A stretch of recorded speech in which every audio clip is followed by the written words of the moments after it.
नाज़रीन, दौलतपुर में सिंध में तरक्की ऐं मेगा प्रोजेक्ट्स के नाले में सिंध जी ज़मीनुनि ते वालार ऐं बहरा टाउन केस के उनवान से मालूमाती प्रोग्राम थी गुज़रियो, जंहिंमें नौजवाननि मर्दनि ऐं औरतुनि वॾे अंग में शिरकत कई। रिपोर्ट कर रहा है GM लाखो। दौलतपुर सफ़र में सिंध में तरक्की ऐं मेगा प्रोजेक्ट्स के नाले में सिंध जी ज़मीनुनि ते वालार ऐं बहरा टाउन केस के उनवान से मालूमाती प्रोग्राम थी गुज़रियो, जंहिंमें नौजवान मर्दनि ऐं औरतुनि वॾे तइदाद में शिरकत कई।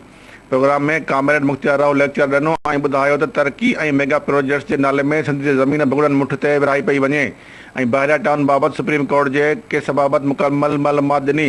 उन मौक़े ते आवाज़ न्यूज़ सां ॻाल्हाईंदे कामरेड मुख्तियार राव, प्रोफेसर अहमद ख़याम, अब्दुल करीम अबड़ो, मौला बख्श बोरड़ो ऐं मोहम्मद सलीम उन्हनि चयो त पंहिंजे मसइलनि खे सम्झण जी तहरीक आहे, उन में नौजवान सभ खां वॾो किरदारु अदा करे सघे थो। बहरा टाउन बुनियादी तौर ते कब्ज़ो आहे, नाजाइज़ कब्ज़ो आहे, 44,000 एकड़ खां वधीक कब्ज़ो करे चुको आहे। 16,000 ज़मीन सुप्रीम कोर्ट हुनखे ॾिनी, पर जेका असीं सम्झूं था सिंध जी बुनियादी तौर ते सिंध जी माण्हुनि जी ज़मीन आहे, उहा बहरा टाउन खे हिकु इंच न मिलणु घुरिजे ऐं जेका मिली आहे उहा नाजाइज़ तरीक़े सां मिली आहे। हिकिड़ी तरक़ी थींदी आहे जेका अवामी तरक़ी थींदी आहे, ॿी तरक़ी थींदी आहे जेका सरमाएदार जी तरक़ी थींदी आहे। असां वटि बदकिस्मतीअ सां सिंध में सिर्फ़ु सरमाएदार वारी जेका तरक़ी आहे ऐं हुक्मरान तबिके जी तरक़ी आहे, उन जे नाले में सिंध जे वसीलनि जी भुॻड़नि जे मुठ ते फुरलुट कई पई वञे।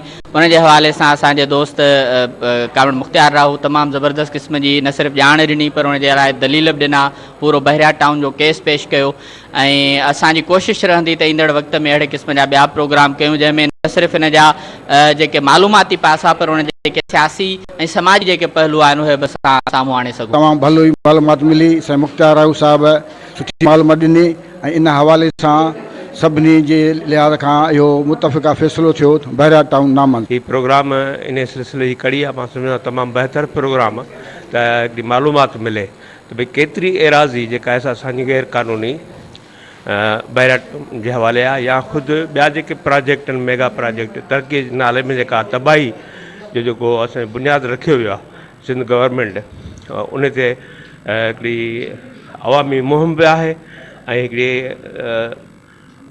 नौजवाननि खे मालूमात ॾिजे। बहरा टाउन खे कानूनी तौर केतिरी ज़मीन आहे ऐं हुन जो कब्ज़े में केतिरी ज़मीन आहे।